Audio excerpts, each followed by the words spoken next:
शिव धनुष तोड़ा राम ने स्वयंवर में जिस घड़ी,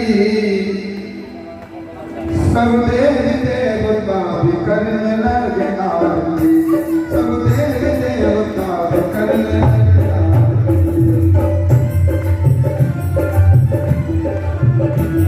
जय रामचंद्र आपकी जय हो जानकी, जय रामचंद्र आपकी जय हो जानकी, जय रामचंद्र आपकी जय हो जानकी, जय रामचंद्र आपकी जय हो जानकी।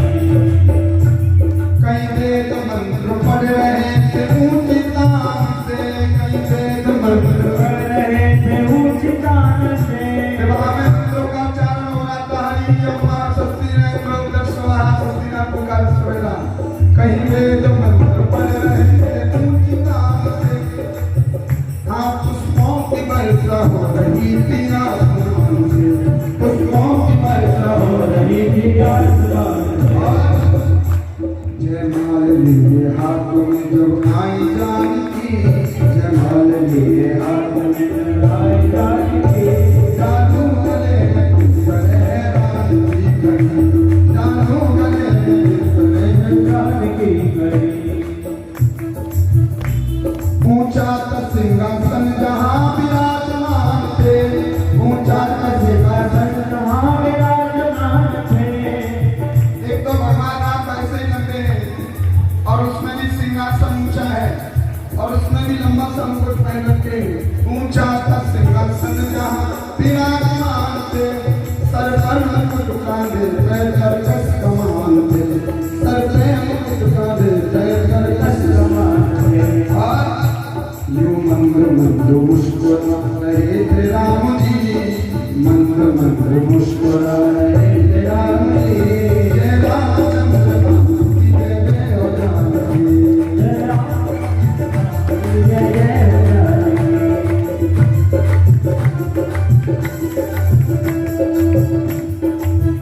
बहुत देर हो गई मैया सीता को वरमाला हाथ में लेके, सारी सखियां मैया एक सब निवेदन कर रही भगवान श्री राम से। हो चुकी जाओ कनक रघुवी लली मेरी चोटी, जाओ कनक रघुवी लली मेरी चोटी। भगवान राम नहीं के मैया सीता ने कुछ जिक्र की और मन में सीता ने विचारा, कुछ जिक्र की और मन में सीता ने विचारा। क्या विचार किया? ध्यान आपका करो, आने वाला है आपका ध्यान किधर है? कुछ जिक्र की और मन में सीता ने विचारा, आंखों ही आंखों में किया लक्ष्मण को इशारा, आंखों ही आंखों में किया लक्ष्मण को इशारा। क्या इशारा किया मैया ने? शेष के अवतार मुझे दे दो सहारा, शेष के अवतार मुझे दे दो सहारा। भूलूंगी नहीं शुक्र एहसान तुम्हारा, भूलूंगी नहीं शुक्र एहसान तुम्हारा। मैया सीता ने एक नजर लक्ष्मण जी की तरफ देखा, प्रभु आंखों ही आंखों में इशारा कर रही कि आप लाल रख लो। और इशारा क्या किया?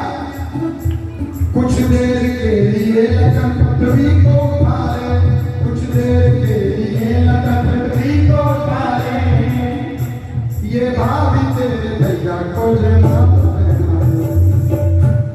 इतनी देर के लिए उठा लो, तब तक मैं जयमाला पहना दूं। लक्ष्मण जी बोले देखो भैया आने से बात नहीं हो गई, अगर पृथ्वी को उठाएंगे तो प्रभु भी उठाएंगे, माला कैसे पहन पाओगी? इतना समझ के लक्ष्मण मौन हुए खड़े,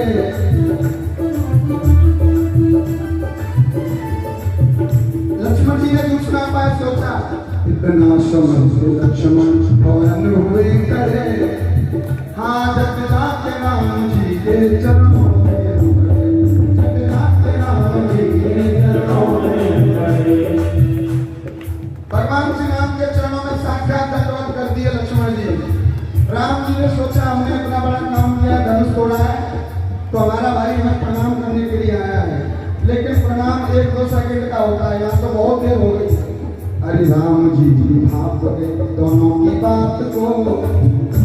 एक नजर सीता जी की तरफ देखा, लक्ष्मण जी की तरफ देखा, कहने लगे राम जी भाप गए दोनों की बात को। सरनी चकर उठाने लगे लखन रात को, सरनी चकर उठाने लगे लखन रात को।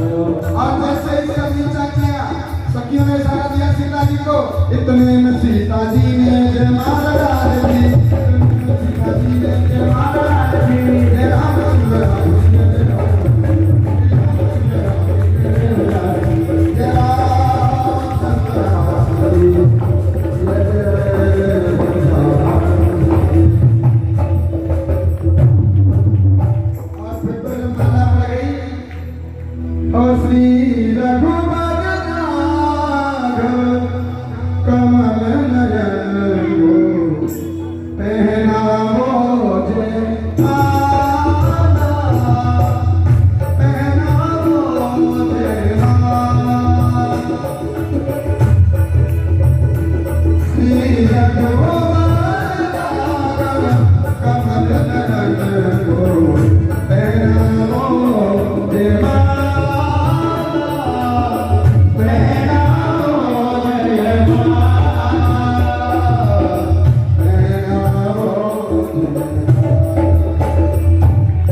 बोले राम भगवान की। आइए हमने राम विवाह का यहाँ भजन के दौरान विवाह का पूरा उत्सव आनंद लिया है। अब राम कथा का यहीं पर हम एक चौपाई से राम कथा को विराम करते हुए चंद्रवत का वंश का वर्णन करते हैं। ओम माधो राम तपो बना दिगमनम हरमृगम कंचनम वैदेही हरणम जटायुमर्णम शुभ्रीवसं दासनम लंकाभिदाहनं प्राणचिदं लंकापुरीदाहनं रावणदर्पकरचनाशरचना एतादिरामायण।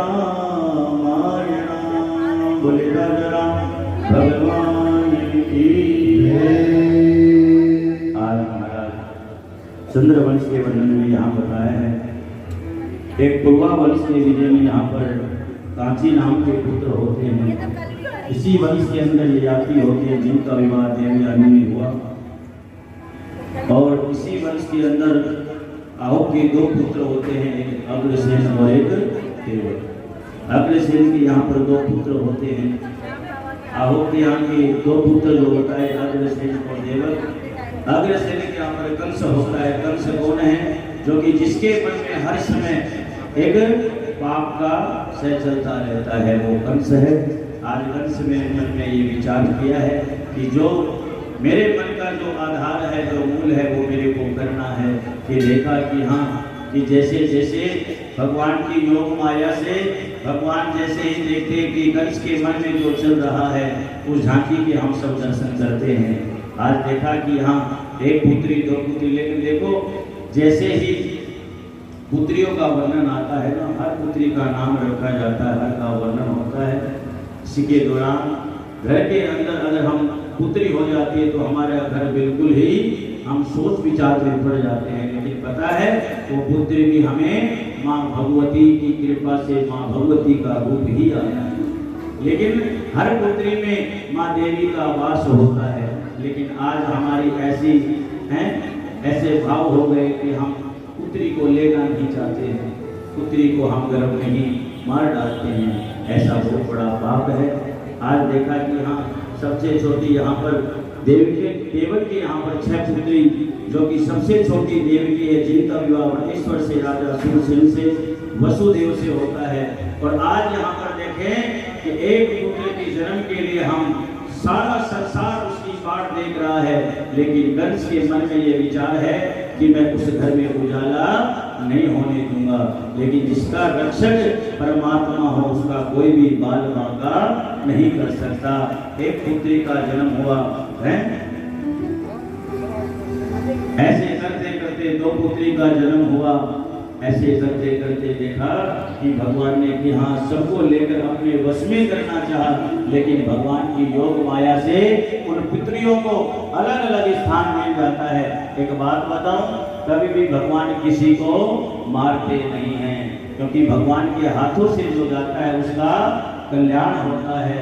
आज हम इस कंस के मन में ये है कि मेरे हाथों से इन पुत्रियों का हो गया, लेकिन अभी नहीं, अभी जो मेरा विशेष जो काल है हमें उसको मारना है। लेकिन भगवान, ये भगवान की लीला है, भगवान सब रचाते हैं। हम सब लोग यहाँ पर ऐसी झांकी का दर्शन करते हैं और लिख दिया जाता है कि भगवान के दर्शन के लिए अंदर आना मना है, क्योंकि ये लिखना भी बड़ा पाप है। आपने देखा होगा कि मंदिर के बाहर भी कई बार हम, क्योंकि कलियुगी वासी के ऊपर सब कुछ चलता है, सब कुछ चलता है। जो धर्म का कार्य होता है उस कार्य में हम बहुत कम भाग लेते हैं, और जो पाप कर्म होता है उसके आगे आगे हम चलते हैं। आज देखो नगर में एक हाथी आया है, ध्यान से सुनना, उस हाथी के लिए पूरा संसार खुशी मना रहा है। ध्यान से सुनना, पूरा संसार खुशी मना रहा है, लेकिन एक इंसान ऐसा है जो कि उसको देखकर जोर जोर से भौंक रहा है। वो कौन है? आप सब समझते हैं, बोलने की बात नहीं है। ये एक हमारी और तुम्हारी एक बात है। इस संसार में हम धर्म का कार्य करते हैं, लेकिन धर्म कार्य करने वाला आगे चला जाता है और पीछे रहने वाले, मैं नहीं बोलूंगा, पीछे रहने वाले रहते हैं। आज हम भगवान का जन्म देख रहे हैं कि कैसे भगवान का जन्म होता है। अरे भगवान अजन्मा है, भगवान का कभी जन्म नहीं होता, क्योंकि भगवान तो ये लीला रचाते हैं। और हमारे जितने भी ये प्रेमी हैं उनको भगवान ऐसी लीलाओं के दौरान भगवान के दर्शन करने के लिए यहाँ पर एक समूह भागवती गंगा में हम डुबकी लगाने के लिए आते हैं। आप बार बार कथा सुनते हैं, भगवान का जन्म है, भगवान कारागृह में जन्म लेंगे, हैं भगवान की रक्षा वहाँ पर, और देवकी के पुत्र को यहाँ पर यशोदा मैया के यहाँ पर पहुँचा दिया जाता है। लेकिन सबको पता है कि वहाँ पर भी मेरे परमात्मा विद्यमान है, पहुँचाने वाला वही है, परमात्मा जाने वाला वही है, लेकिन आप भाव वहाँ पर दूसरा लेकर आते हैं। आज मेरे कन्हैया के जन्मदिन के लिए हम यहाँ पर एक टकी लगा कर बैठे हैं कि कब कन्हैया का जन्म हो। लेकिन कन्हैया के जन्म पर हम जो जन्म का भाव देखते हैं ना, हम सोचते हैं कि हमारे घर में भी एक ना एक ऐसा ही कन्हैया का जन्म हो, इसीलिए हम इस झांकी को देखते हैं। और एक बात और है, कृष्ण जन्म की कथा अगर आपने उस जन्म की कथा के अंदर बैठ गए और कंस का नाम लेकर उनका वहीं पर गोविंदाय नमो हो जाता है, तो समझ लेना कि साक्षात मेरे भगवान का जन्म हो गया है। इसलिए हम जन्माष्टमी को क्या करते हैं, हमारी माताएं बहनें विशेषकर लड्डू गोपाल को एक खीरे के अंदर डालती हैं, है ना, और खीरे के अंदर डाल के उनका जन्म करती हैं, और उन्हें बंद कर कर फिर उनका जन्म होता है ना, फिर बोलती हैं कि जय कन्हैया लाल की, जय कन्हैया लाल की। एक बात बताऊं, जब आप ये विधि करते हैं ना, उसी समय से आप लग जाए तो जब करने की जय कन्हैया लाल की, है ऐसे नहीं करते हैं। लेकिन हम पाठ देखते हैं तब जन्म हो उसी समय बोला जाए, ये बात पहले नहीं बोले। अरे भगवान का नाम तो सदैव ही बोलना चाहिए, जय कन्हैया लाल की, नंद घर आनंद भयो। लेकिन हम करते क्या हैं, आपने पता है कि जब तक लाला नहीं हुआ, जब तक ग्रामवासी सभी बार बार भगवान को कहने लगे, अरे कन्हैया हम तो तुम्हारा नाम पहले से ही ले रहे हैं, तुम जल्दी आओ, हम सब बात देख रहे हैं। यहाँ पर देखो हम गंदगी लगाकर भगवान का जन्म की है, यहाँ पर भाव देखकर मनाते हैं कि भगवान कब आएंगे, भगवान कब आएंगे। लेकिन भगवान उसी समय आ गए जिस समय हम इस भागवत को यहाँ पर रखे थे, उसी समय भगवान का आगमन हो गया है। तो आइए इस भाव से मैं आपको एक दृष्टांत सुनाता हूँ। इसी भाव में एक यहाँ पर दोबारा से एक भाव पूछा कि महाराज जी, इस कथा के अंदर आपको दोबारा से एक डाली दे दी गई है, उस डाली के बाहर लिख दिया है तू बाहर मिलना। क्या लिख दिया? तू बाहर मिलना।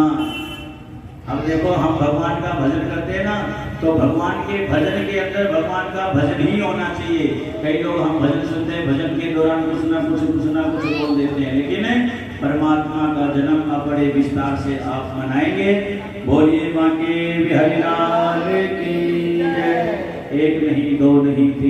जय पुटे योग माया को प्राप्त होती है, उसी में भगवान का जन्म आगे होकर उसकी परम पिता परमात्मा स्वयं ही अपनी रक्षा करते हैं और भगवान का यहाँ पर प्राकट्य रूप से भगवान का जन्म होता है।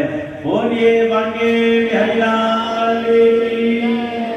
लेकिन जन्म से पहले हम एक बार देखो, अगर घर के अंदर कोई बच्चा होता है ना, तो हम हमारी माताएं बहनें रिश्तेदार जितने भी होते हैं वो क्या करते हैं, पता नहीं छोरी होगी या छोरा होगा, है ना। और छोरा के लिए भगवान का भजन करती है, हे भगवान 2 छोरी थी, अब तो तीसरा छोरा हो जाए, हैं। फिर जब तक नहीं होता कई उपाय भी करती हैं, छोरी हो गई तो फिर ये भी सुनना पड़ेगा, वो भी सुनना पड़ेगा, अभी तक इसके माँ बाप ने कुछ दिया नहीं, अभी भी ऐसे कर देंगे। और छोरा होते ही वो हो, उसकी दादी का रूप देखो साहब है, उसके बाप का रूप देखो, हैं, सबका भाव बदल जाता है। इसलिए घर के अंदर हम सब छोरे की खुशी मनाते हैं, कभी कभी छोरी की भी खुशी मनाए हैं। तो आओ आज नंद के लाला की खुशी मनाएंगे सभी। भोली नंद के लाला की जय। अरे नंद घर आनंद भयो जय कन्हैया